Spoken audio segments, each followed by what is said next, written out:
Bueno, buenas tardes a todos. Como dijo Patricia, mi nombre es Patricio Faludi, soy abogado especialista en propiedad intelectual hace ya 15 años, egresado de la Universidad de Buenos Aires. A su vez soy asesor del Ministerio de Ciencia y Tecnología de la Nación desde hace 11 años, en lo que tiene que ver con el área de transferencia y propiedad intelectual, el área de patentes de invención. Trabajo obviamente de manera privada mi estudio jurídico, y bueno, soy agente de la propiedad industrial también, ya desde el año 2005 también. Así que, bueno, primero agradecerles la invitación al Colegio de Abogados de San Martín, bueno, al área de Derecho Comercial, y bueno, espero que en este horario de viernes de la siesta disfruten de esta charla y que no se duerman. Y bueno, la idea es que aquellos que no conocen nada de la propiedad intelectual en esta charla tengan una vaga idea o se queden con una vaga idea de las herramientas con las que se cuenta en la propiedad intelectual y cómo ustedes como abogados pueden asesorar a sus clientes en cualquier requerimiento que tengan de propiedad intelectual, y se van a sorprender porque la propiedad intelectual está en la vida cotidiana de nosotros, en todo lo que está a su alrededor tiene propiedad intelectual, y si empiezan a desarrollar esta área dentro del derecho, es un área que es bastante...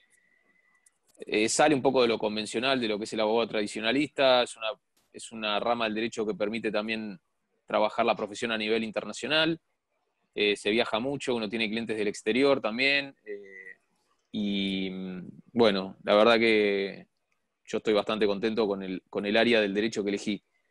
Así que, bueno, vamos a hacer un pantallazo general de todos los institutos que hay de la propiedad intelectual y de hablar un poco de los principios generales, un poco de las excepciones y ver cómo ustedes después pueden, nada, tener mínimamente a dónde acudir en caso de tener alguna duda para asistir a algún cliente también. Sería bueno, perdón, que le cuente más o menos la dinámica que quieres en la exposición, ¿no? O Sí, sea que, está bien. sí, les explica, es decir, que no va a ser, porque ellos están acostumbrados a hablar al final o hacer las preguntas al final, ¿sí? Claro, la idea es ir haciendo que sea un poco interactivo, y a medida que van pasando algunos temas voy a ir dando lugar a ustedes a que hagan preguntas para después pasar a otros temas, para ver si más o menos se va entendiendo lo que uno va explicando, ¿no? Y no dejar todo para el final, que a lo mejor inclusive a mí me resulta más difícil después volver para atrás sobre algo que ya dije. Así que bueno, bueno, si les parece arrancamos con la presentación. Sí, perfecto. Vamos a... Sí, les avisamos que por el Bueno, sistema vemos la pantalla, pero no al doctor mientras habla, pero eso es una cuestión del sistema. Así sí. que bueno, de cualquier manera no está hablando ahí el Bueno, doctor. Bueno, para empezar, lo que ustedes tienen que tener en cuenta, primero que Argentina es uno de los países pioneros de América en lo que respecta a lo que es legislación de propiedad intelectual. Lo que es, está reconocido como, la propiedad intelectual está reconocido en el derecho de propiedad de la Constitución Nacional, artículo 17 de la Constitución Nacional, y la ley, por ejemplo, de derecho de autor, de la ley 11723 del año 1933, que ha sufrido algunas reformas, pero aún se sigue aplicando a pesar de las nuevas tecnologías que hay y que se siguen aplicando. Por otro lado, también tenemos piensen que el Instituto Nacional de la Propiedad Industrial, es decir, el INPI, el lugar donde se registran las marcas, patentes, modelos y diseños industriales y modelos de utilidad, está desde 1864. Es uno de los organismos de registro de la Argentina más antiguos que hay, y también fue uno de los países pioneros de América, junto con Estados Unidos, en este tipo de protección de propiedad intelectual. Cuando hablamos de propiedad intelectual, en general tenemos que hablar de las creaciones del intelecto. Es decir, es ese premio que le otorga el Estado y que le reconoce un derecho al esfuerzo y a la creación intelectual que hace una persona de cualquier tipo de creación de intelecto, que de acuerdo al tipo de creación de intelecto que uno va a tener, es donde uno tiene que establecer y dónde va a encuadrar esta protección para hacerla fuerte y poderla hacerla valer en términos jurídicos frente a determinados usos indebidos, autorizaciones, piratería, plagios, etc. Cuando hablamos de creaciones del intelecto nos referimos, por ejemplo, pueden ser obras literarias, software, aplicaciones móviles, esculturas, pinturas, patentes de invención, modelos que pueden ser un modelo de un auto, un modelo de una silla, el diseño, una marca, una variedad de una planta, una variedad vegetal.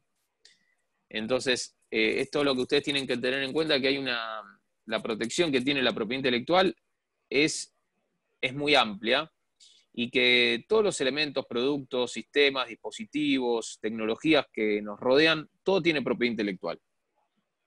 Entonces, esas creaciones del intelecto se protegen a través de los derechos de propiedad. ¿Y contra qué? El principio general de la propiedad intelectual se protege contra su uso o explotación por terceros, o sea, sin la autorización del titular, ¿no?, de esos derechos. O sea, yo la autorizo contra eso, contra el uso indebido o la explotación de terceros sin la autorización del titular de esos derechos. De acuerdo al tipo de creación intelectual que yo realice, va a ser el sistema de protección de derechos de propiedad intelectual que yo voy a tener que usar y que tener que proteger mi obra intelectual y mi creación intelectual. Como principio general, acá cuando dijimos, es el derecho de exclusión, es decir, este derecho de exclusión que tiene que ver con el uso no autorizado por parte de terceros del titular. Ejemplo, yo estoy ahora haciendo una obra intelectual que es dar este seminario. Yo me reservo el derecho de exclusión para saber si esto se graba, si esto se puede reproducir o no. Yo soy el autor de esta obra. Entonces, bueno, de acuerdo al tipo de obra intelectual que esté realizando, tenemos diferentes sistemas de protección. Por un lado, los vamos a dividir en lo que tiene que ver con derecho de autor y derechos conexos. Por otro lado, vamos a hablar de lo que es la propiedad industrial, propiamente dicho, que son las patentes de invención, los modelos de utilidad, las marcas de productos o de servicios, que es lo mismo, o sea, las marcas, y los modelos y diseños industriales. Y después tenemos otro tipo de protecciones, las que llamamos las protecciones sui generis, que tienen que ver con las indicaciones geográficas o denominaciones de origen, y el derecho a obtentor o el derecho a la variedad vegetal, que eso también se protege en el INASE, el Instituto Nacional de la Semilla.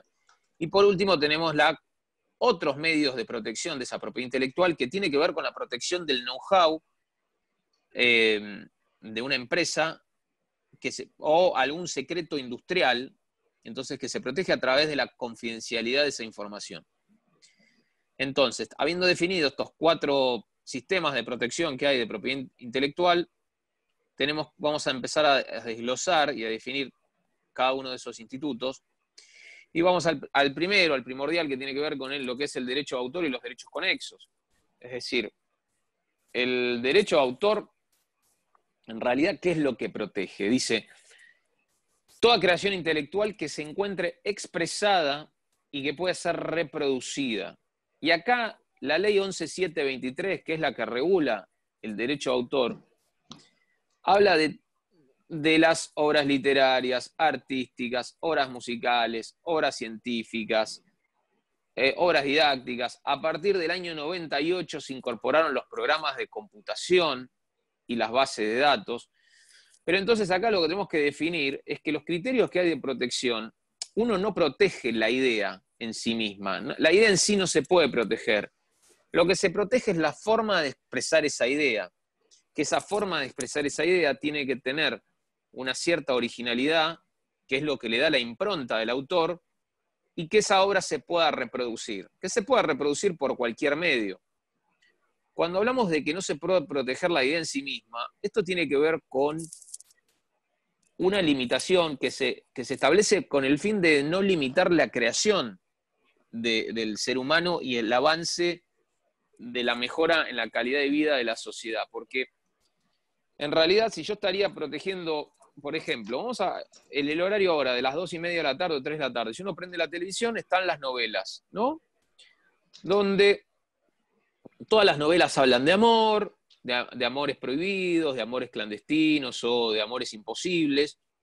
Entonces hay una forma de expresar esa idea que es diferente de una novela de otro, más allá que todas en el fondo terminan siempre la empleada doméstica que se enamora del capataz, del dueño, y que después la hermana del capataz se termina enamorando, que es paralítica, en el último capítulo camina y se para, bueno, todas esas historias que más o menos son iguales, en realidad lo que se protege es la forma de expresar y contar esa novela, de amor, pero no se puede proteger la idea en sí de contar una idea de amor, porque si no, nadie más podría hacer novelas de amor.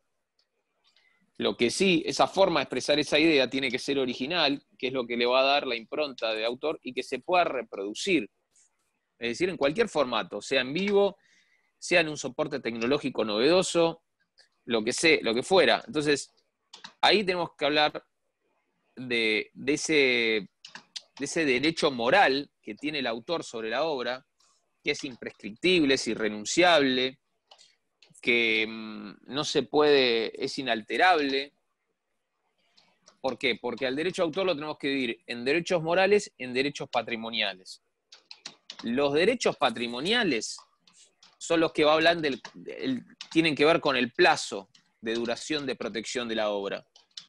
Cuando hablamos de protección de la obra, de la duración de protección de esos derechos, tenemos que hablar de los derechos de patrimoniales que tiene el derecho de autor, que es toda la vida del autor más 70 años desde la fecha de muerte del autor. Eso es lo que dura la protección del derecho patrimonial de una obra, ¿cómo se llama? De una obra intelectual, es decir, una obra artística o una obra literaria o una obra musical, por ejemplo. Entonces, por ejemplo, desde la fecha de muerte de Gardel ya pasaron más de 70 años. Entonces, cada vez que alguien quiere escuchar una canción de Gardel, nadie más tiene que pagar ningún tipo de regalía a los herederos de Gardel. Si alguien quiere publicar la obra de Antoine de Supéry, del Principito, nadie más tiene que pagar regalías a los herederos de Antoine de Supéry, porque ya pasaron 70 años desde la muerte del autor. En el caso de las obras fotográficas son 25 años desde la fecha de publicación de la obra fotográfica. Ahí ya los cambios, estos parámetros son a nivel mundial, porque Argentina está adherido a convenios internacionales, Convenio de Roma, Convención de Berna, que tienen principios de reciprocidad y pisos mínimos establecidos a través de la OMPI o de los TRIPS o ADPIC, que se dice que son los acuerdos internacionales, que hay pisos mínimos establecidos de protección que ningún país puede estar por debajo de eso. Entonces, ¿quiénes van a ser los titulares de esos derechos? Obviamente va a ser el autor. Una vez muerto el autor, dentro de los 70 años, van a ser los causavientes de esos derechos. O otros titulares derivados que se pueden generar como a través de contratos musicales. Por ejemplo, el caso más emblemático es el de Michael Jackson, donde en el año 1985 le compra los derechos patrimoniales de las canciones de los Beatles. Entonces todas las canciones que se escuchaban de los Beatles las cobraba, o la venta de los discos de los Beatles las cobraba Michael Jackson, porque había hecho este contrato y él era el titular de esos derechos. Luego en el año 95 él se lo vende a Sony, esos derechos, y hoy en día Paul McCartney, que está todavía reclamando sus derechos para ver si puede volver a tener los derechos sobre las canciones de los Beatles.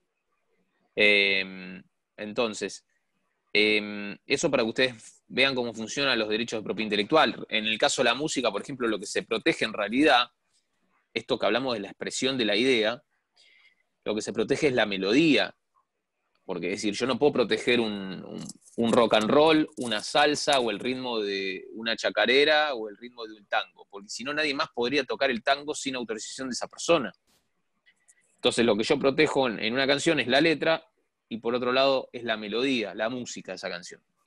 Que después, como hay limitaciones a esos derechos exclusivos, en el caso de un libro uno puede hacer un derecho a cita, siempre y cuando ejerza ese derecho a cita, el escriba puede escribir Y después si uno copia algo es hasta 200 palabras, más de 200 palabras ya se considera plagio, y en el caso de, por ejemplo, la música, es hasta 8 compases, y ahí ya se considera plagio.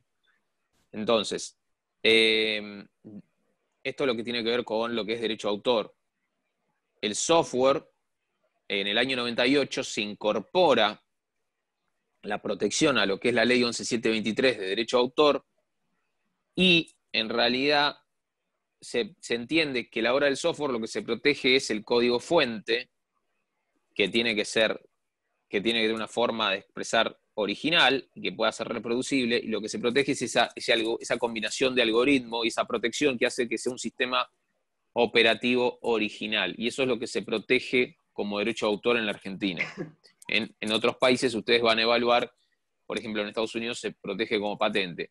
Acá únicamente el derecho de autor el software se va a proteger como patente siempre y cuando esté asociado a un dispositivo mecánico, y entonces se reivindica todo el conjunto de la invención y ahí se puede llegar a presentar como patente.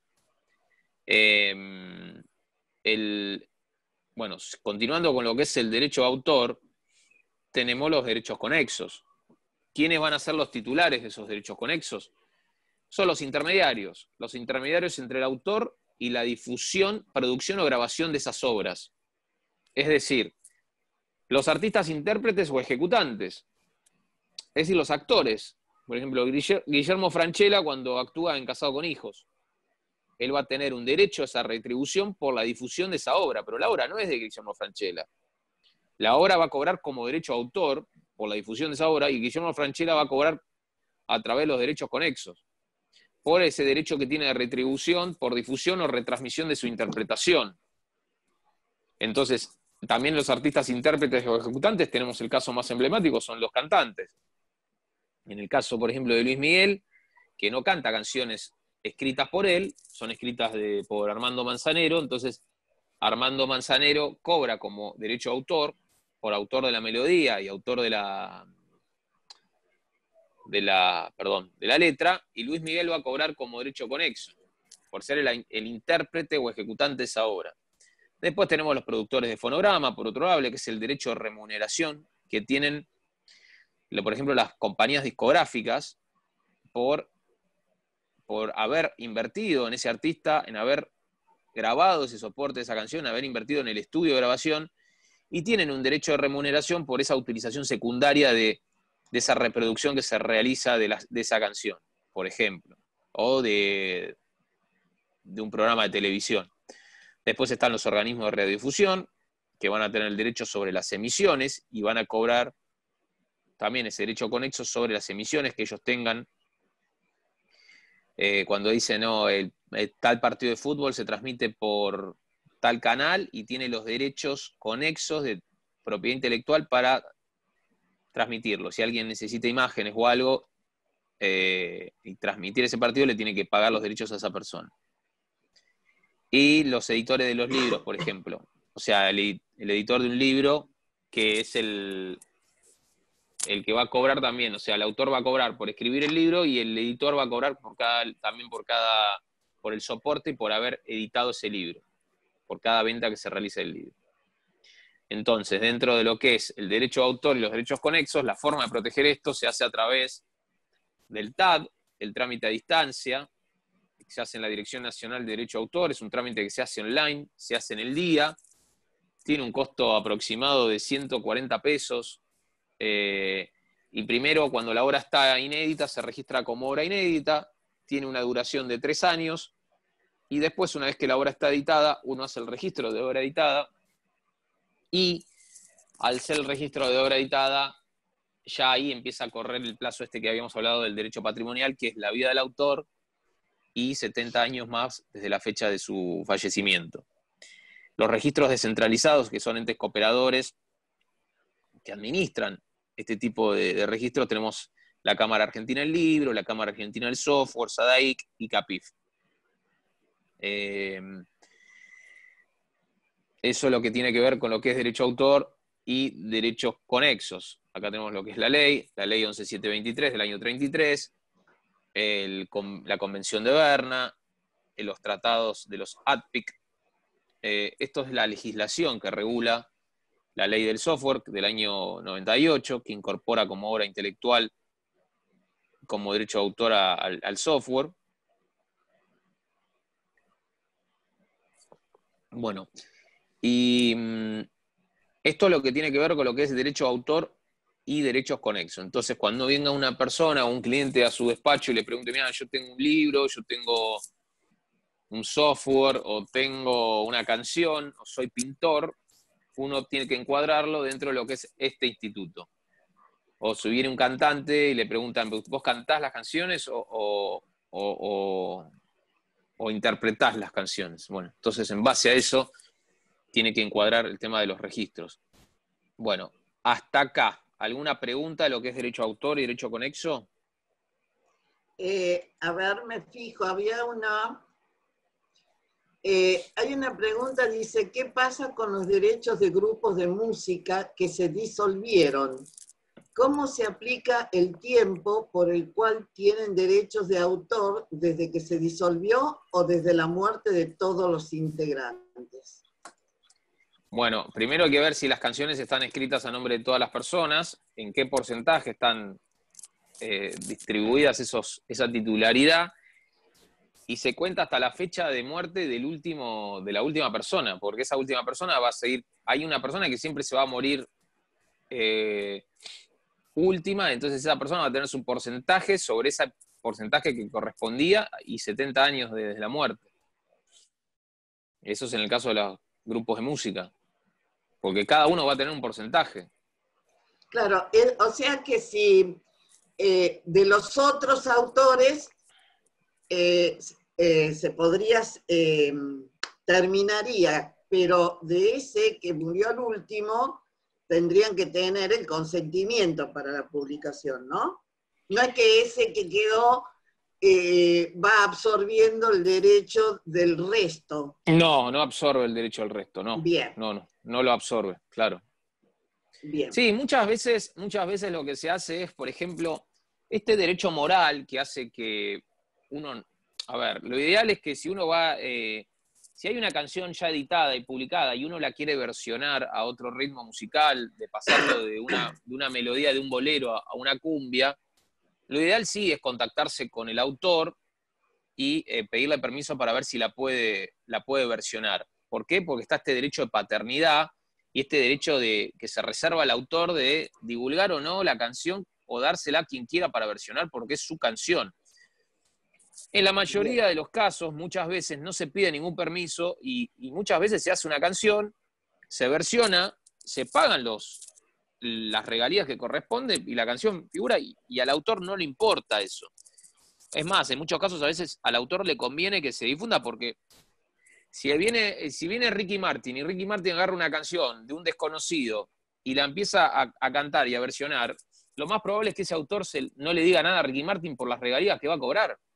No es que le va a decir, no, yo esta canción no quiero que Ricky Martin me la cante porque, no sé, porque no me cae bien. No, al contrario, le va a decir que se la cante y si no le dice nada y empieza a ver cómo a fin de mes empieza a aumentar su cuenta bancaria por las canciones, por los discos que vendió Ricky Martin, gracias a su canción, no va a pasar nada.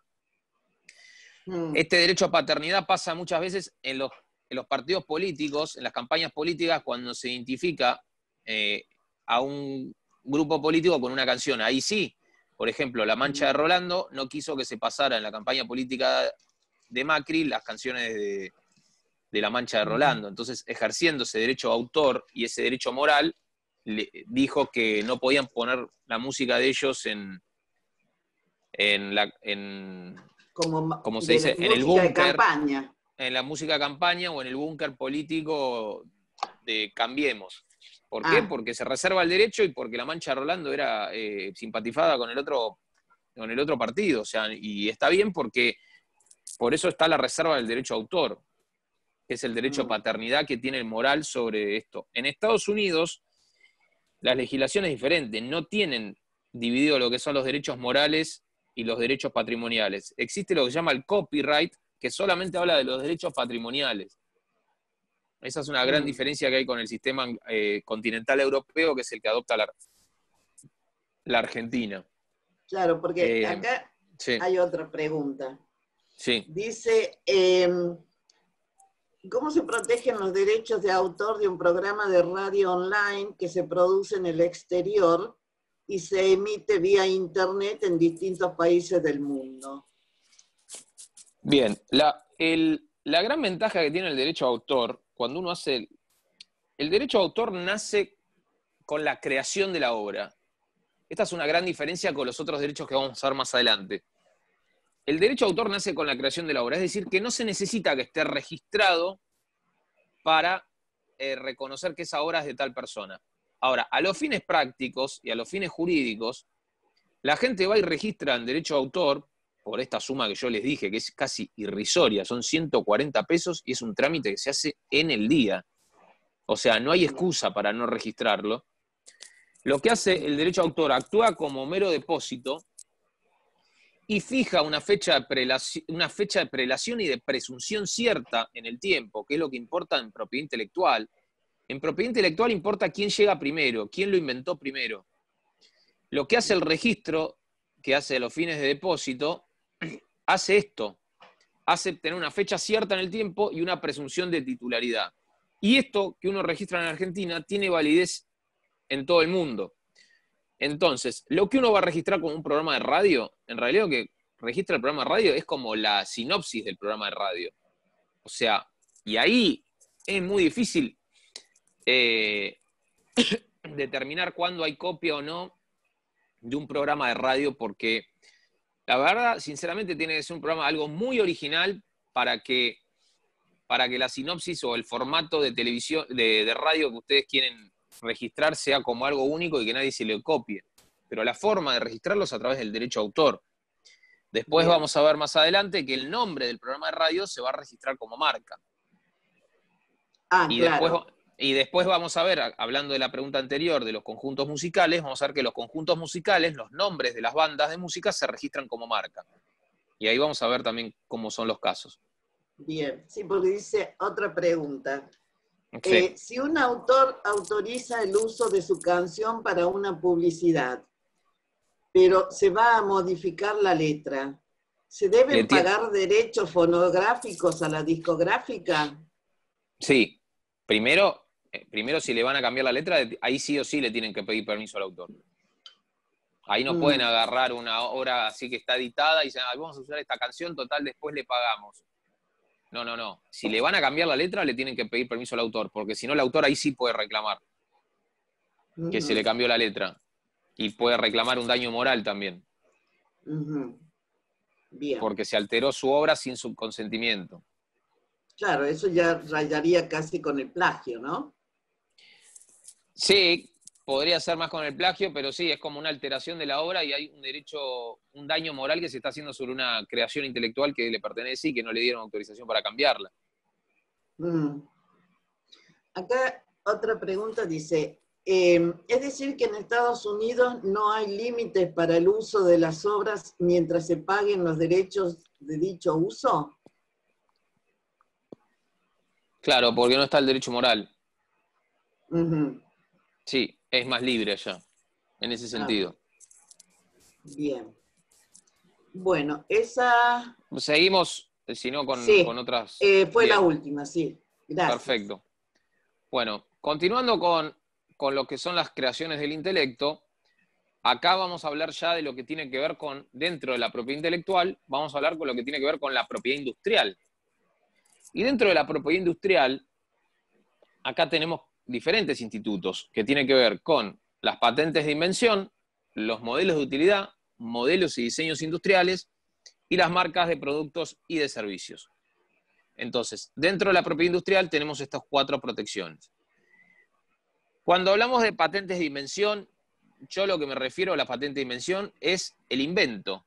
Básicamente, en criollo es el invento. Alguien inventó algo y vienen con... Esto es lo más visual que uno puede ver porque tiene que ver con algo concreto. Inventé un dispositivo porque pueden ser invenciones de productos. Por ejemplo, inventé un dispositivo para agarrar papa frita sin quemarme los dedos de la mano.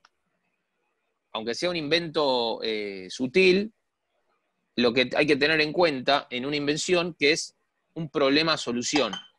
existe un problema y yo le encuentro la solución. Ese es el esquema de pensamiento que hay que tener para determinar primero si hay una invención. Por otro lado, también puede ser un método o un procedimiento lo que se protege. O sea, las invenciones pueden ser de productos o de método o procedimiento. Por ejemplo, procedimiento de obtención de aceite de vegetal a partir de la hoja de stevia. O procedimiento de refinado de azúcar a partir de la caña de azúcar. Bueno, entonces, ahora, para poder proteger eso, primero, lo que yo quiero proteger como patente tiene que tener novedad absoluta. Es decir, que lo que yo inventé no exista en ningún lugar del mundo al momento de presentar la solicitud de patente. Para eso, previamente, lo que uno tiene que hacer es una búsqueda de antecedentes.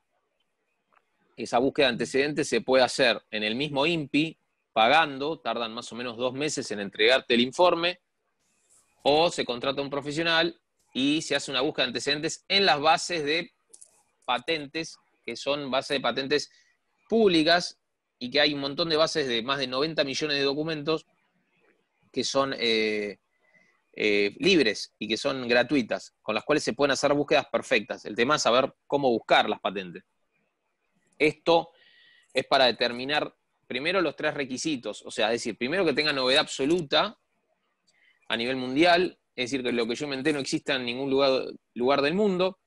Después que tenga altura inventiva, es decir, que lo que yo inventé no sea algo obvio para un experto en la materia. Esto es un requisito bastante subjetivo que tiene la ley de patentes. También la ley de patentes, la 24481, es una ley que básicamente establece los mismos principios que se establece a nivel mundial.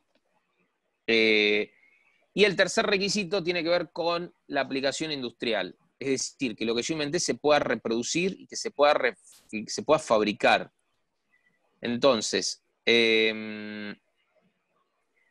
los 3 requisitos para que haya patente de invención, repasemos. Primero, que sea un problema-solución. Existe un problema y yo encuentro una solución. Que esa solución sea novedosa a nivel mundial, que tenga altura inventiva, es decir, que no sea algo, lo que a mí se me ocurrió para resolver ese problema, no sea algo obvio para un experto en la materia, y que tenga aplicación industrial, es decir, que se pueda fabricar y que se pueda reproducir. Con esos 3 requisitos, uno puede presentar una solicitud de patente. La diferencia con el derecho de autor es que la patente tiene la protección, es territorial, es decir, es válida únicamente para el territorio donde yo solicité la patente. Y tiene una duración de 20 años, y después cae al dominio público. El titular de ese derecho puede ser una persona física o una persona jurídica. En el caso de una empresa puede ser una empresa o la institución, pero siempre va a haber un reconocimiento moral al inventor, pero el derecho patrimonial va a estar en cabeza de la empresa o de la institución donde trabaja esa persona.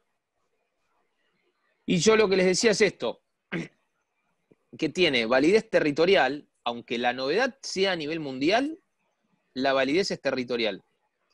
Entonces yo tengo que revalidar mi patente en todos los países donde yo quiera tener esa exclusividad y ese monopolio sobre ese invento. Porque si yo lo hago solamente, si yo protejo solamente mi invento en Argentina, yo tengo 1 año para poder presentar esa patente en cualquier parte del mundo.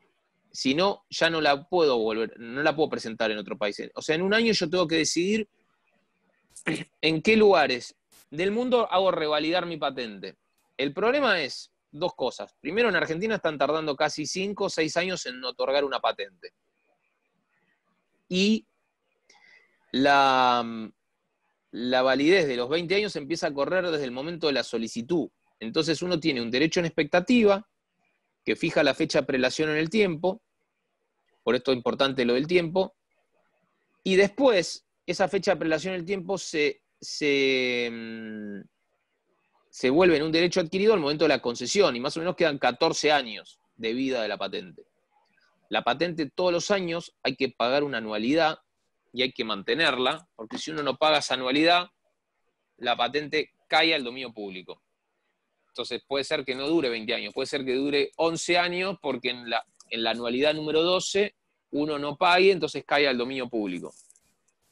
Ahora, yo tengo el monopolio y la exclusividad de esa patente en determinado país, acá en Argentina, pero ¿qué pasa?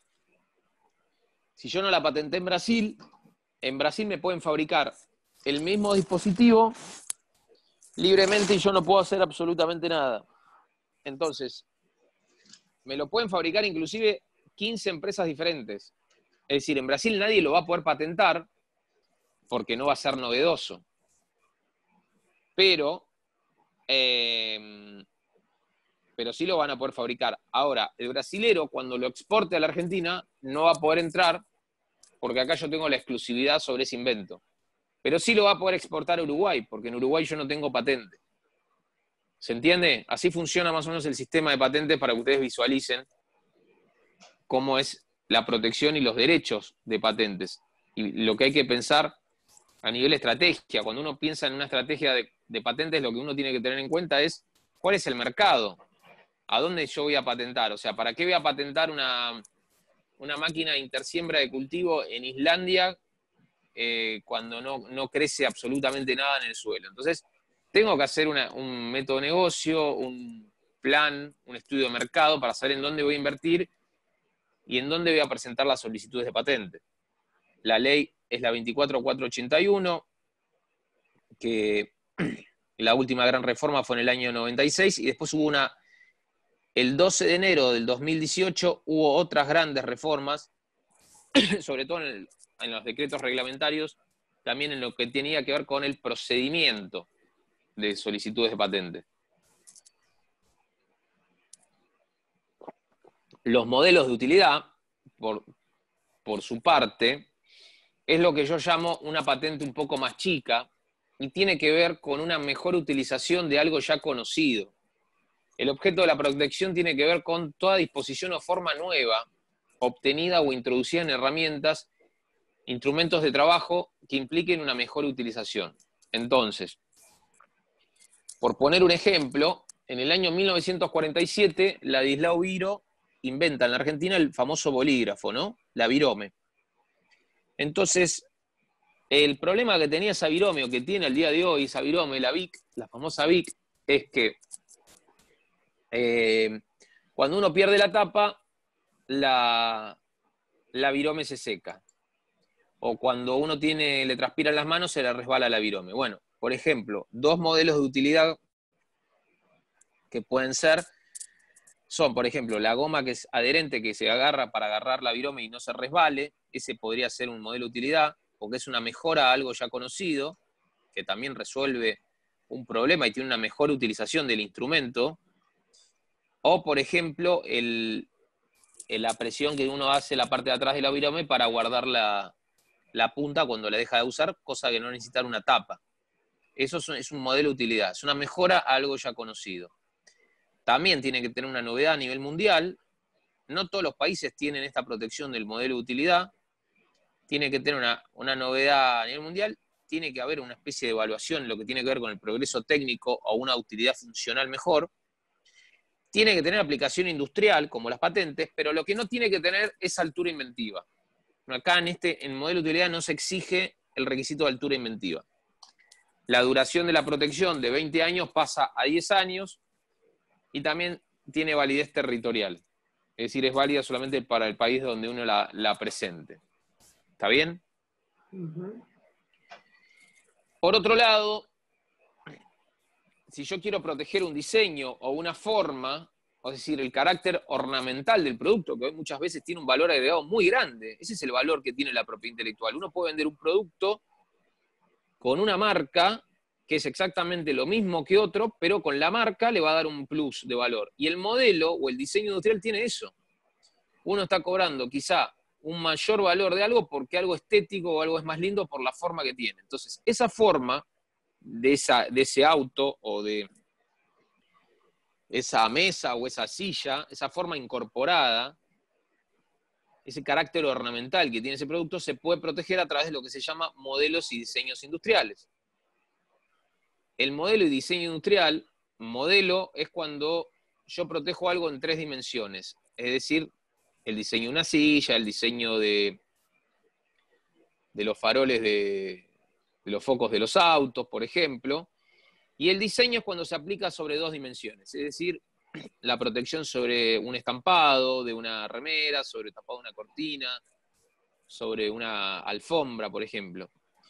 Y acá voy a hacer entre paréntesis los criterios, porque en realidad, a lo que habíamos mencionado anteriormente, el plazo de los 5 años que tarda más o menos el proceso de concesión de lo que tiene que ver una patente de invención, es porque se hacen exámenes de fondo y se evalúan y se hacen búsquedas de antecedentes para saber, la oficina, el examinador de fondo de la oficina del INPI, evalúa si lo que quieren proteger tiene novedad a nivel mundial, tiene altura inventiva y aplicación industrial. En el caso del trámite de modelo y diseño industrial, funciona muy parecido a lo que es el derecho a autor, en cuanto a lo que es el trámite. Porque en una semana uno obtiene el título del modelo de diseño industrial. Si bien la ley exige que haya una novedad absoluta y una originalidad suficiente, y lo que se protege es el carácter ornamental del producto, la Oficina de Modelos y Diseños Industriales no evalúa si eso existe o no existe. Eso se presenta, al igual que el derecho a autor, únicamente para un eventual juicio o un eventual reclamo o un eventual plagio. Para eso es que se protege el modelo y diseño industrial. A diferencia de las patentes que no, que tiene un examen de fondo y tiene un trámite más engorroso. En una semana uno obtiene el título, tiene validez territorial también, y bueno, lo que se protege es la forma, ¿no? Dura, son 3 periodos de 5 años siempre y cuando uno lo renueve. O sea, dura 5 años y si uno lo quiere renovar, hay que ejercer el derecho de renovación por otros 5 años más, y así, y son 15 años en total.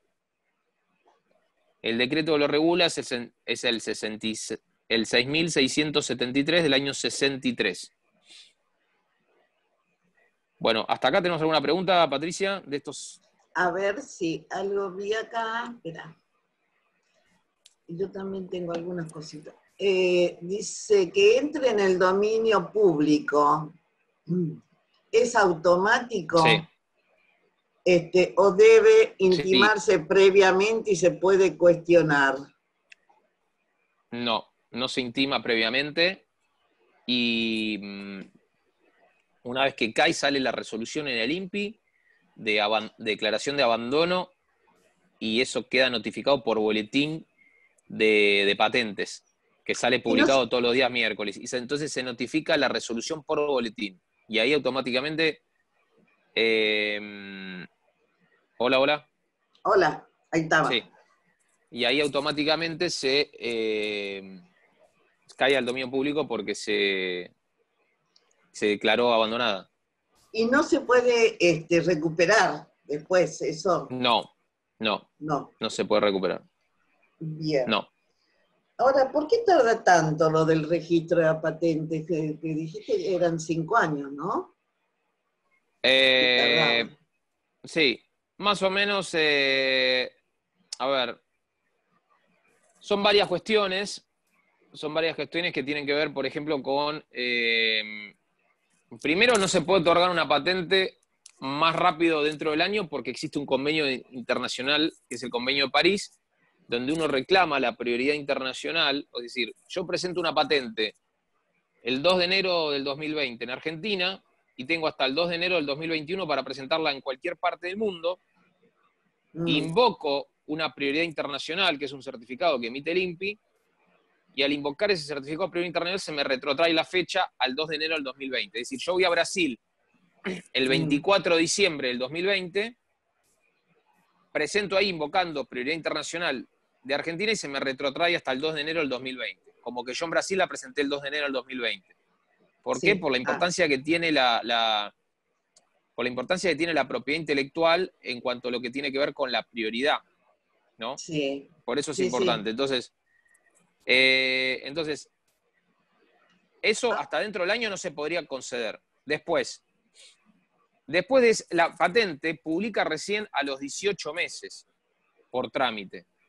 Ah, Entonces, desde la fecha de presentación, uno la puede ver recién a los 18 meses. Mientras tanto, está en secreto. Ahora, cuando la patente publica, ya deja de ser novedosa y ahí se abre un periodo de 60 días desde la fecha de publicación del boletín para aquellos que ven que que pueden ejercer un derecho de oposición y se bien. pueden oponer en ese plazo de 60 días. Entonces ahí tenemos otro plazo más que habría que cumplir.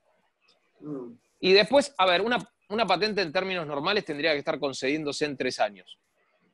mm, Acá en está bien. Argentina tenemos un déficit de empleados en el INPI, los Mm. paros Sí, sí, sí. sindicales, Como en todos los ámbitos, va. Tenemos las demoras. sí, corte de luz, y Mm, bueno, y todas esas cuestiones hacen que las patentes tarden 5 o 6 años en concederse, en lo que tiene que ver, por ejemplo, con patentes mecánicas. En mm. patentes biotecnológicas o patentes farmacéuticas están tardando casi 8 o 9 años, Es una porque hay locura. porque hay pocos evaluadores también. Mm. Entonces, Porque, bueno, por son temas que hay ejemplo, que tener en cuenta. claro, ese es una vieja cuestión, el problema de las patentes de los laboratorios farmacéuticos y de Claro, las semillas, ¿no? sí. ¿Y es por ese tiempo o es porque nosotros no reconocemos? eh, No, los patentes de acá, no, acá el tema de los laboratorios tiene que ver con, en el año 96, acá se permitió el registro de patentes farmacéuticas, que antes no se podía. mm, Época menemista, hay que siempre ver los contextos políticos de dónde estábamos. sí. Época menemista se permitió el registro de patentes farmacéuticas. En el año 2012, Mm, en época de Cristina, ahí, en ese caso, no se permitieron más lo que tenía que ver con patentes farmacéuticas de determinadas cuestiones, porque el objetivo que se tenía era que los medicamentos tenían que ser genéricos y tenían que ser accesibles para todo el mundo, ujú, y bajar el precio de los medicamentos. Bueno, esas directrices del INPI con el gobierno Macri se suspendieron y ahora mm, volvieron a entrar en vigencia de vuelta. mm, Entonces, siempre hay que tener en cuenta el contexto político en el que estás. Y bueno, y la realidad también es que los medicamentos nunca bajaron de precio sí, y que no se no. cumplió el tema, no se cumplió el tema ese de que sea genérico. Y eso lo que hizo fue también que muchos laboratorios argentinos no patenten acá en Argentina y patenten en el exterior, porque acá Mm, no tenían ningún rédito por patentar. ah, Entonces, bien. eso es lo que se ha generado. Inclusive universidades nacionales que han desarrollado cosas muy buenas, dejaron caer su invención porque no lo podían patentar acá, por esas razones. Mm, Pero bueno, ah. nada, quería ver Además si había más. también tenemos, Sí, perdón, tenemos legislación muy antigua, ¿no? ¿Se me escucha? se escucha, sí, sí, sí, se escucha. Sí, muy antigua, me parece que, porque por ejemplo en lo tecnológico, que siempre va todo tan rápido, que camina día a día, este, no podemos tener un sistema tan lento, ¿no? Este, Sí, bueno, esa es una de las cuestiones que hay que evaluar, que después voy a explicar las otras herramientas que hay de propiedad intelectual, eso que acabas de decir. Si a mí me conviene o no patentar, si me conviene patentar un dispositivo tecnológico que me va a tardar 6 años en concederlo, y claro, cuando yo tengo la patente concedida, esa tecnología queda pasó, obsoleta. claro. Entonces hay que evaluar si vale la pena invertir en una patente. Mm, O sea, sí, acá estamos hablando de, a ver, Argentina sigue siendo un país dentro de todo barato a la hora de patentar. Obviamente hay que pagar honorarios de redacción de patentes, hay que pagar búsquedas, hay que hacer mm, dibujos porque va toda una memoria descriptiva, hay que mm, presentar las reivindicaciones, es decir, revalidar qué es lo que uno reivindica como propio, pero no sé yo, acá en Argentina uno puede hacer una patente por 100.000 pesos, por decir algo, pero en Estados mm, Unidos una patente no baja de $3.000, una patente en Europa está la opción de la Comunidad Europea, o sea, no bajan de 5.000 euros. Entonces hay que mm, evaluar si uno realmente se va a meter en ese baile, eh, porque después además hay que mantenerlas las patentes. O sea, en Argentina acá las anualidades son de 5.000 pesos, 6.000 pesos que se empiezan a pagar una vez que están concedida la patente. Los primeros años no se paga porque está en trámite. Una vez que está concedida ahí se empieza a pagar la patente. Pero si uno tiene una patente que está revalidada, los mercados más importantes en el patente son Estados Unidos, China, Corea, Alemania, Brasil, acá por decir Sudamérica.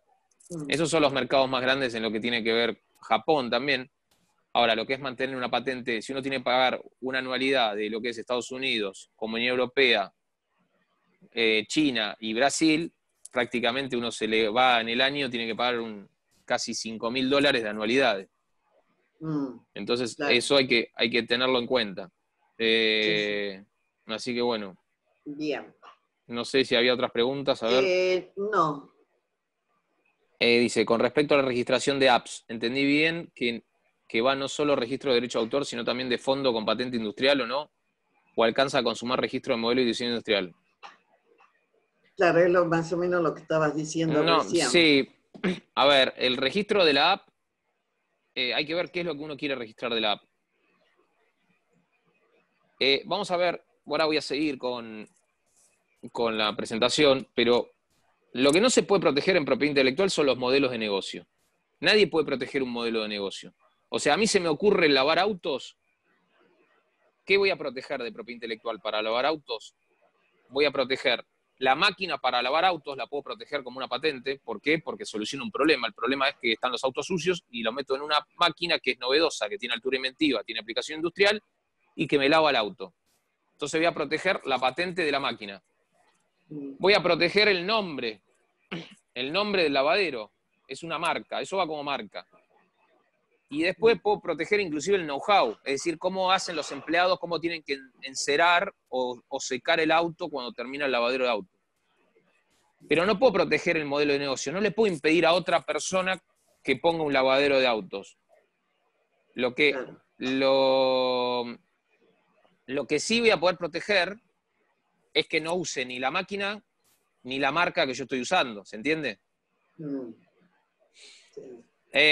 Ahí, con las apps, si yo voy a registrar el código fuente de la app, lo voy a registrar como derecho de autor. Si yo voy a registrar la marca de la app, que es lo que vale la pena registrar, porque es por lo cual la gente se da a conocer, lo voy a registrar como marca el nombre. Después, si la app tiene algo que ver con algo mecánico y soluciona un problema, voy a ver si ahí realmente eso vale la pena como patente. Lo de modelos y diseños industriales no va para una app, porque no estoy registrando nada, ningún diseño, ninguna cosa de aspecto ornamental. Acá Cecilia pregunta si no se puede empezar a producir lo que se patentó hasta que no está otorgada la patente. Lo que pasa que vos tenés, está bien la pregunta, porque la ley de patentes habla el artículo 5, la ley de patentes habla de lo que es la divulgación previa. Si uno, lo que le pasa a los inventores es que inventan algo y lo publican en YouTube. Desde que lo publican, tienen un año para presentar eso como solicitud de patente, porque si no ellos mismos se rompen la novedad. Ellos mismos están divulgando algo que después ya lo difundieron y rompen la novedad. Entonces, desde que uno da a conocer su invento, tiene un año para presentar la solicitud de patente. Si no, no se puede, si no, ya después no se puede presentar la solicitud de patente. ¿Está bien? Sí. Bueno, Perfecto. voy a seguir con marcas. Vamos Bueno. de vuelta a compartir pantalla. Bueno, por otro lado tenemos, dentro de la propiedad industrial seguimos, tenemos lo que tiene que ver con las marcas de productos o de servicios, que es la ley 22362, que establece en su artículo 1, hace una serie de enunciación de todo lo que puede llegar a ser una marca, pero termina con una frase mágica que es lo que termina definiendo qué es lo que es una marca. Que es el objeto de protección son todos aquellos signos con capacidad distintiva aplicables a productos o servicios. Es decir, todo signo que tenga capacidad distintiva para distinguir un producto o un servicio de otro. A eso se refiere una marca. Entonces, el principal criterio que tiene que tener es la capacidad distintiva. Después, las marcas, para que ustedes sepan, se dividen en clases, en 34 clases de productos y 10 de servicios. Esas 45 clases están determinadas por un nomenclador internacional, que es el nomenclador internacional de NISA, y entonces ahí rige lo que es el principio de especialidad de clases. Es decir, que yo a la hora de registrar una marca tengo que determinar primero el uso que le voy a dar a la marca. ¿Está bien? Si yo voy a registrar una marca para ropa, lo tengo que registrar en la clase 25. Si yo voy a registrar una marca para helados, la voy a registrar en la clase 30. Si yo voy a registrar una marca para servicios hoteleros o servicios de restaurantes, lo voy a registrar en la clase 43. Y en base a la marca y al uso que yo le voy a dar, es en la clase donde yo tengo que registrar la marca. Quizá la misma marca se puede registrar en varias clases, porque yo con la marca voy a hacer varias cuestiones. Pero es importante la clasificación marcaria. ¿Por qué? Porque la ley permite la coexistencia pacífica de marcas, idénticas inclusive, pero siempre y cuando sean clases diferentes. ¿Qué sé yo? Ejemplo de esto tenemos Sancor Seguros, Sancor Lácteos. Sancor Seguros va en la clase 36 y Sancor Lácteos va en la clase 30, y son empresas completamente diferentes. Después tenemos, qué sé yo, Galletitas Rex, Pinturerías Rex. Galletitas van en la clase 30 y pinturas van en la clase 2. Entonces, ¿por qué? Porque lo que se toma en cuenta con la ley de marcas tiene que ver siempre es el público consumidor, evitar el engaño al público consumidor, evitar la competencia desleal y evitar el aprovechamiento de un prestigio ajeno generado por otra persona en el caso de tratar de copiar o tener una conducta parasitaria de alguien que ya posicionó su marca en el mercado. Las marcas tienen una validez también territorial, que es una validez territorial únicamente válida para el país donde uno las quiera hacer valer. Si uno tiene su marca y exporta sus productos a otros países, hay que hacer los registros en los otros países. El trámite marcario aproximadamente tarda un año. Eso es lo que tarda el registro de marcas que se hace en el INPI. Desde el momento de la presentación, más o menos tarda un año en concederse. Y una vez que está concedida la marca, dura 10 años. Pero la marca es el único instituto de toda la propiedad industrial e intelectual que se puede renovar de manera infinita y puede perdurar en el tiempo siempre y cuando uno ejerza ese derecho de renovación que a los 10 años. O sea, la marca dura 10 años y se puede renovar a los 10 años. Acá en Argentina tenemos desde 1864 registros. La primera marca registrada en la Argentina es Esperidina, que es un licor de naranjas de Bagley.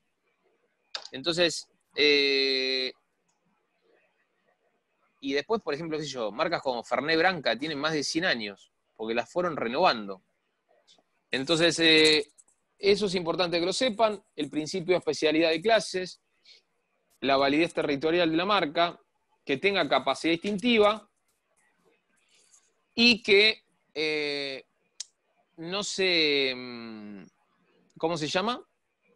No sea confundible. Es decir, cuando hablamos de la licitud de la marca, cuando la marca llega, la marca se presenta, al mes más o menos la marca publica en el boletín oficial de marcas y ahí hay un periodo de 30 días para aquellos que se quieran oponer o vean que esa marca interfiere o le está afectando su derecho marcario de otra. Y si no se oponen esos 30 días, ya no se pueden oponer más. Ahora, después llega el momento que se hace el examen de fondo de marca. Y ahí entran a jugar los artículos 2 y 3 de la ley de marcas que habla de las prohibiciones marcarias. Es decir, no se puede registrar una marca idéntica a otra dentro de la misma clase, no se puede registrar una marca que sea confundible con otra, es decir, una marca similar. Y cuando hablamos de confundibilidad, hablamos que puede ser confundibilidad gramatical, confundibilidad fonética, confundibilidad inclusive conceptual, es decir, un restaurante que se llame La Colmena y otro que se llame El Panal, porque evoca más o menos lo mismo y da confusión. Después, qué sé yo, una marca fonética que se escriba Baby con B corta y con B y E, y otro se llama Baby, ¿no? Que se llama Baby, pero diferente, pero se pronuncia igual. Entonces, ese tipo de confundibilidades son los que hay que tener en cuenta, y también hay que hacer una búsqueda de antecedentes en la base de datos del INPI antes de solicitar una marca, para saber si yo lo que quiero registrar se puede registrar o no. Después tampoco se pueden registrar, no se puede registrar el color único, sí la combinación de colores, no se puede registrar la forma intrínseca de un producto, sí la forma arbitral de un producto, es decir, y cuando hablamos de forma, yo les había dicho que se podía registrar como modelo de diseño industrial la forma. Pero, por ejemplo, si yo les hablo de un chocolate en forma de triángulo y que ustedes lo identifican con el triángulo, me van a hablar del chocolate Toblerone. Pero Toblerone, ¿qué hizo?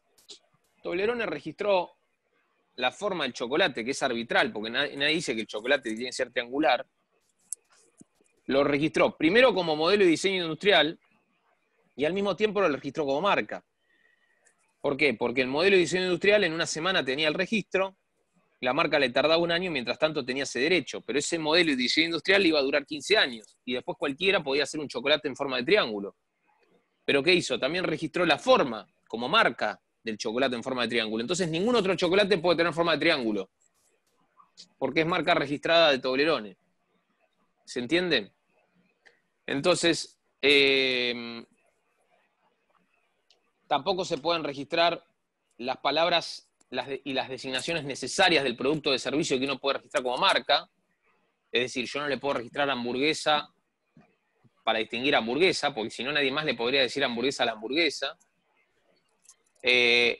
Los vocablos que hayan caído al uso común, eso tiene que ver mucho con el lunfardo.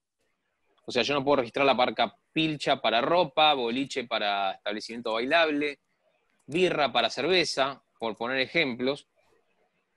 Tampoco puedo registrar marcas engañosas. Por ejemplo, no sé, en la clase 36 de servicios financieros, registrar préstamo ya, sociedad anónima, cuando en realidad el titular de la marca es un monotributista. Porque le estoy dando un engaño, una apariencia que no es, de estructura que no es.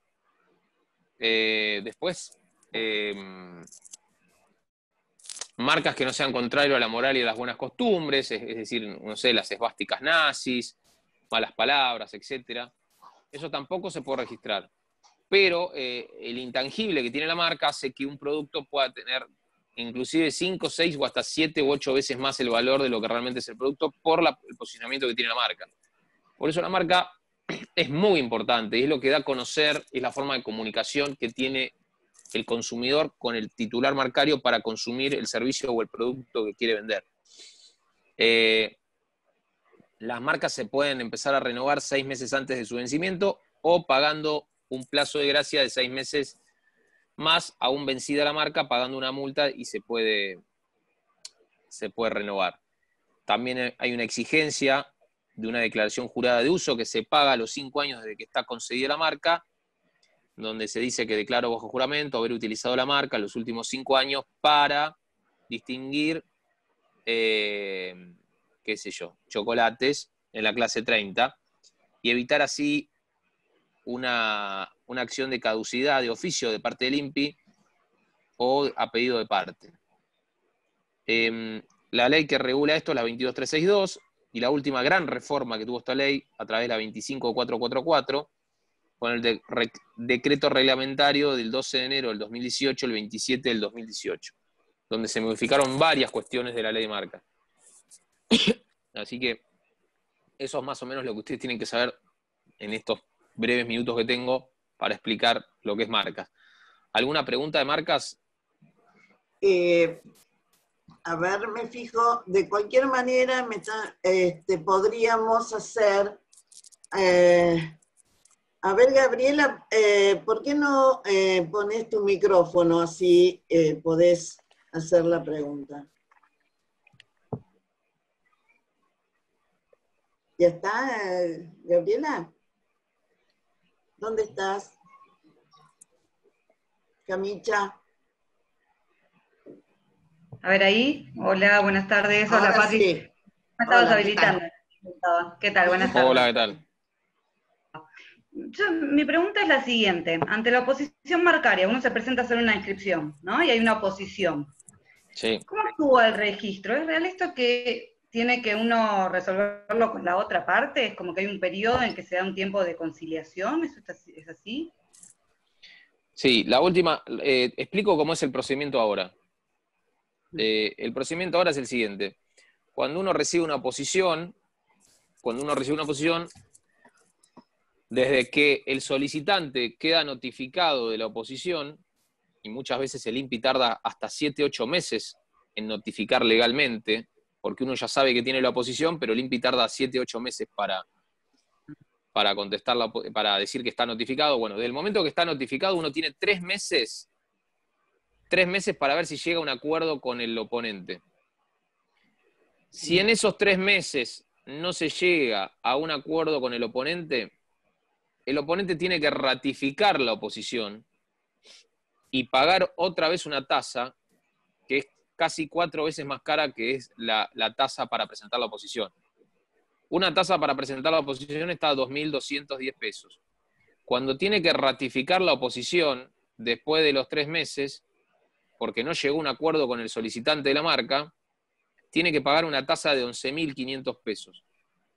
Y ahí lo que pasa es que se abre un mini juicio donde al ratificar la oposición, el oponente tiene que presentar como si fuese una demanda judicial, argumentando los fundamentos de por qué se opone, y se le corre traslado al solicitante, el solicitante presenta su descargo, se ofrece la prueba, que generalmente es prueba documental o informativa, después se da lugar a la producción de la prueba, se da lugar a los alegatos, y el INPI es el que resuelve. A partir del año 2018, con la modificación de la ley, el INPI es el que resuelve si la oposición es fundada o es infundada. Okay. Y si uno no Porque está de antes acuerdo, y si uno no está de acuerdo con la resolución del INPI, uno tiene un plazo de 30 días para apelar directamente a la Cámara Civil y Comercial Federal. No pasa por juzgado de primera instancia. Va directamente a la Cámara Civil y Comercial Federal la apelación por estar en desacuerdo con la decisión del INPI. Bien. Bárbaro. ¿Se entendió? ¿Alguna otra pregunta? Porque antes de esa reforma, claro. No, porque antes de esa reforma puede ser que quedaba trabada esa inscripción. Si uno no Antes de llegaba a esa una resolución reforma, el INPI no intervenía, lo dejaba al libre albedrío de las partes. El oponente no tenía que ratificar ninguna oposición, y el solicitante tenía 1 año para levantar la oposición, y si no la levantaba en 1 año tenía que iniciar sí o sí un juicio, o si no se le caía la marca. Perfecto, gracias. Esto lo que hizo fue equiparar un poco las fuerzas de ambas partes y ponerlo un poco más equilibrado. Bien, gracias. Allí está Paola, la doctora González. Si quiere activar el micrófono, tiene ahí varias preguntas. Hola. Sí, Sí. ¿me escuchan? Sí. Hola, Paola. Sí. Hola, doctor. Le quiero hacer 2 consultitas. Una es, yo tengo un cliente... No te veo, ¿puede ser? Ah, está bien. Sí, estoy bloqueada la pantalla, no estoy. Ah, ok. Sí, yo tengo un cliente que invisible. tiene una marca registrada y no me anda el teléfono, por eso tengo bloqueada la pantalla. Y hay otra persona, un tercero, que está usando de esa marca, ¿sí? Es exactamente la misma marca, mismo rubro, misma categoría, todo igual. Mi idea era mandar una carta de documento intimando al cese del uso de la marca, pero desconozco a quién intimar, no sé a qué persona intimar, porque no sé el nombre y apellido de la persona que está usando la marca. ¿Cómo debo notificar? ¿La marca de tu cliente ya está concedida? Sí, hace ya 16 años. Fue renovada y está concedida. ¿Y está en uso? Sí. Bien. Lo que se hace en esas instancias, lo que se hace es, primero lo que se recomienda es producir prueba, es decir, recabar prueba, es decir, si es un restaurante, por ejemplo, lo que se hace es ir hasta el restaurante, uno se pide un café y se establece la factura para saber quién es el quid y el dueño del restaurante que está usando la marca. se va con un escribano, se certifica fotos del lugar, y en el caso y después se certifica, por ejemplo, página web también, una certificación notarial de páginas web del uso de la marca. Una vez que uno tiene identificado a través del quit de la persona, o a través de la factura, o compra un producto, hace una tarea media de detective, entre comillas, y tiene identificado quién es el titular que hace la factura, se le manda a ese domicilio y a ese titular un reclamo, como dijiste vos, de una carta documento, cuyo objeto es el cese de uso de la marca. Perfecto, perfecto. Y después, bueno, hay que seguir la negociación y ver qué se hace, ¿no? Claro. Porque no es que uno manda la carta documento y al otro día hace magia, ¿no? No, claro. Seguro. Basado en el derecho que me dijiste, ¿no? Que tenés la marca concedida.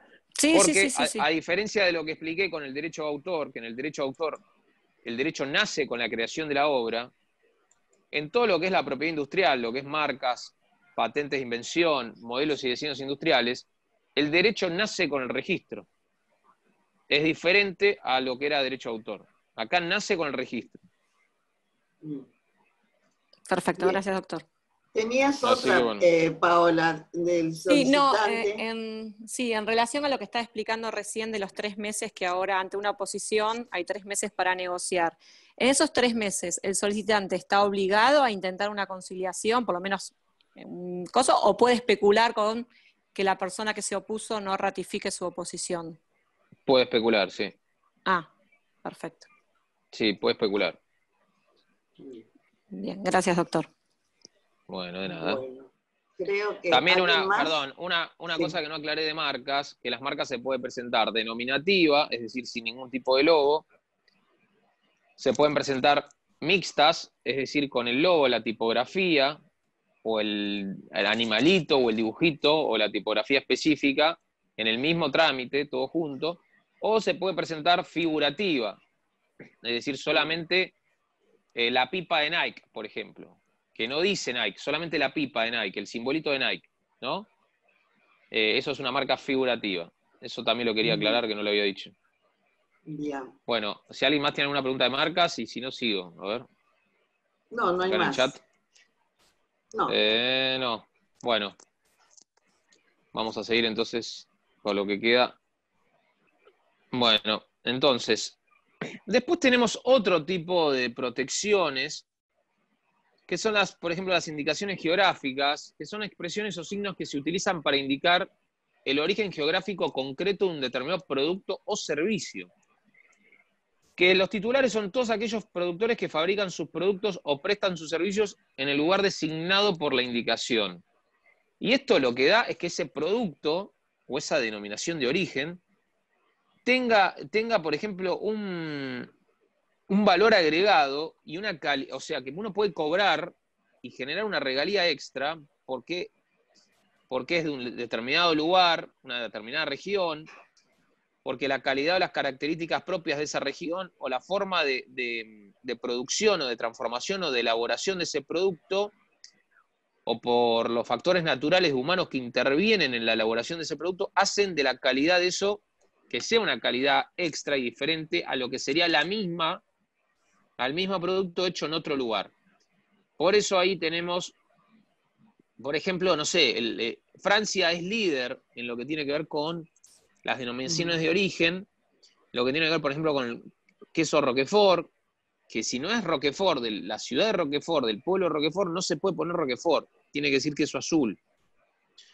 Y lo mismo para el champagne. El champagne se dice vino espumante, no puede decir champagne. En el caso, por ejemplo, acá en Argentina, no sé, cordero patagónico, salamín tandilero. En el caso de los vinos, por ejemplo, los vinos mendocinos. Bueno, este tipo de protecciones se da, por ejemplo, en el Ministerio de Agricultura, Ganadería y Pesca, y en el caso de los vinos se da para el Instituto Nacional de la Vitivinicultura, que nos establece estas denominaciones de origen. Entonces uno puede poner en la etiqueta estas cuestiones.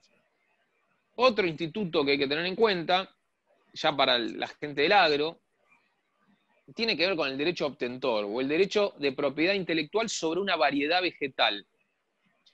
Es decir, esto es que un productor establece o hace alguna manipulación genética a la semilla, por ejemplo, una semilla de zapallo, y obtiene un super zapallo, que es novedoso, que tiene una distinción notoriamente conocida de lo que es la variedad original, que tiene homogeneidad, que son los requisitos que tiene que tener para la protección, o sea, es decir, uniforme, que tiene que tener una cierta estabilidad, es decir, que con esa semilla que yo manipulé hago los mismos zapallos siempre y se reproducen, y hay multiplicaciones sucesivas. Entonces, todas estas cuestiones, y que no exista obviamente en ningún lugar del mundo, y todas estas cuestiones hacen que yo obtenga un derecho como productor o como obtentor de esta variedad vegetal, también que me va a durar 20 años, que va a ser a la persona que crea o que descubra o desarrolla esa variedad. Este registro tiene también una validez territorial, tiene una protección de 20 años y es un trámite que se realiza en el INASE, en el Instituto Nacional de la Semilla.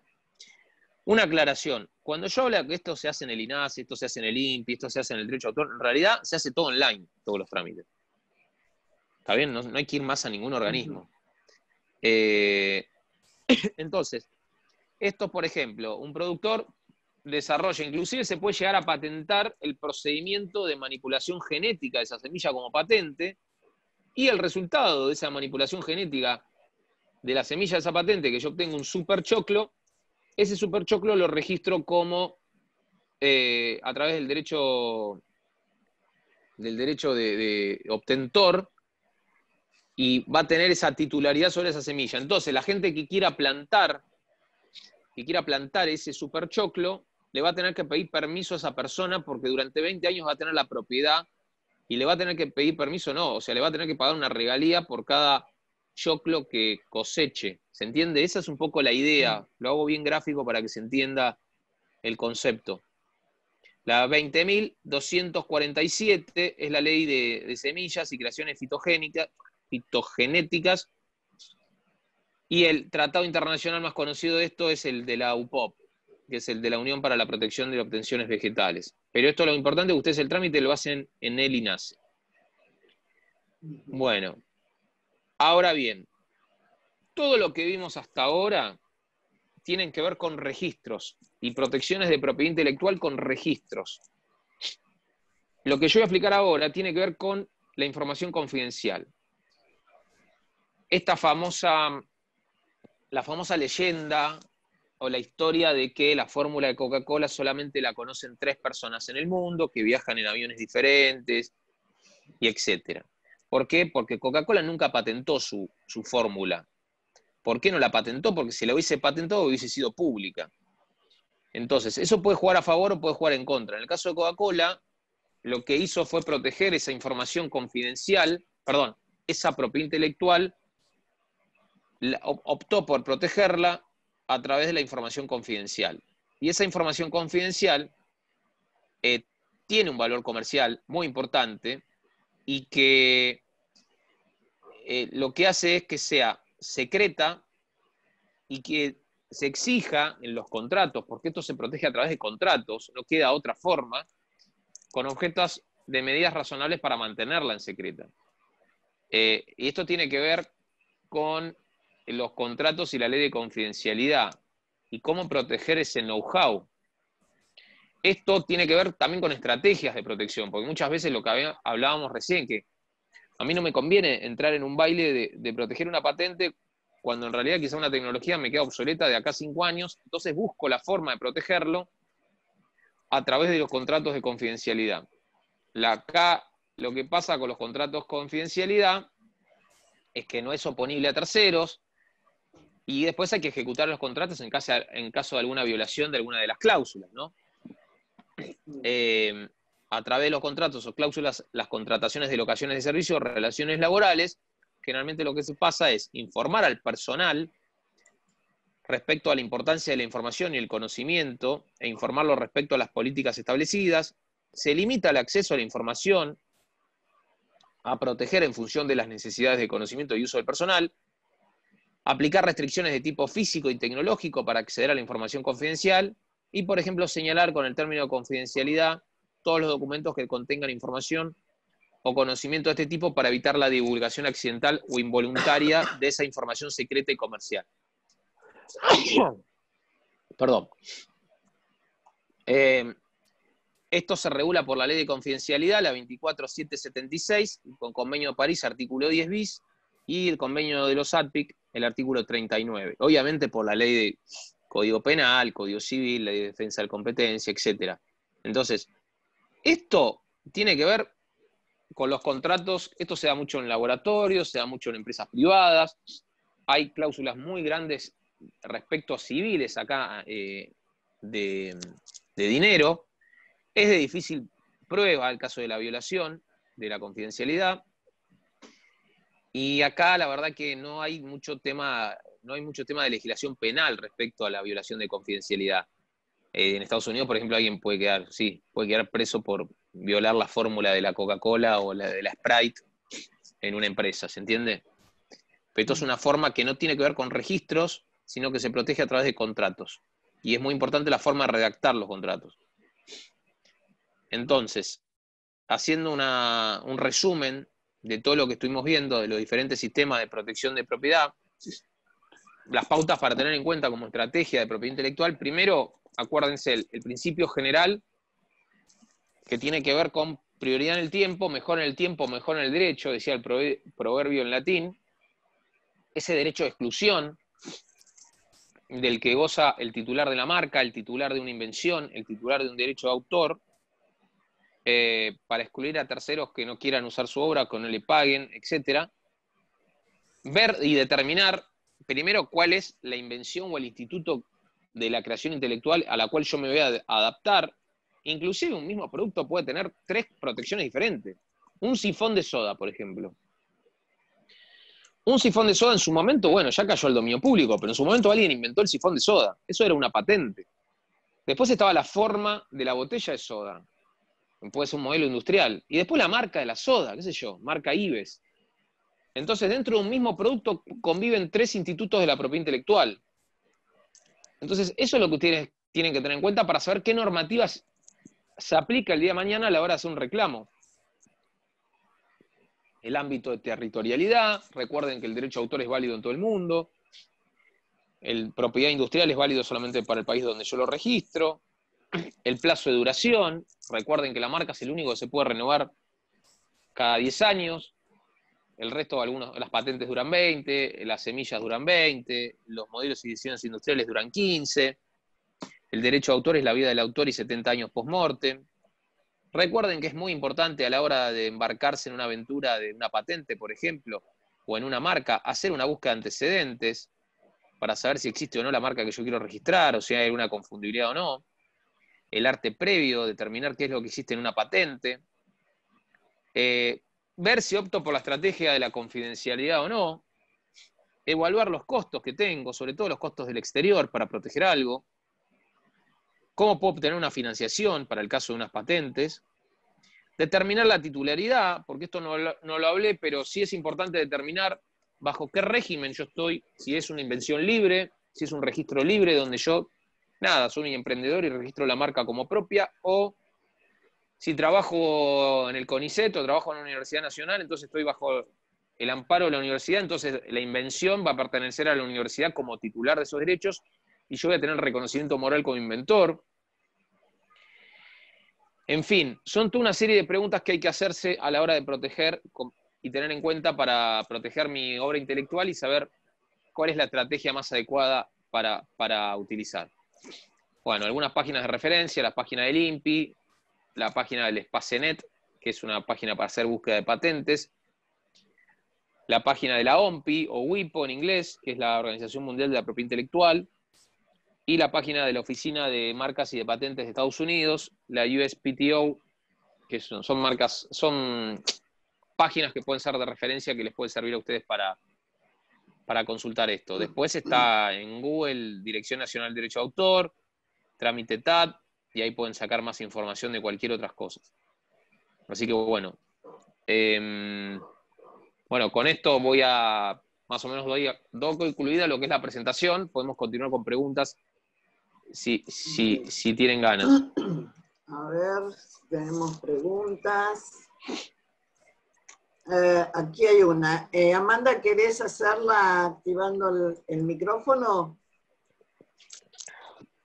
¿Estás por ahí, Amanda? Sí, sí, estoy acá. No, Perdón. ¿qué tal, doctor?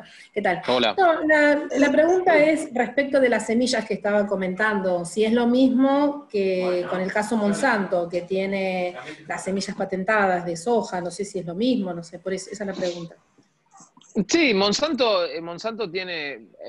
el problema que tiene Monsanto, a ver, toda la propiedad intelectual, y fíjense que le pasa a Monsanto, imagínense lo que le puede pasar a un simple mortal.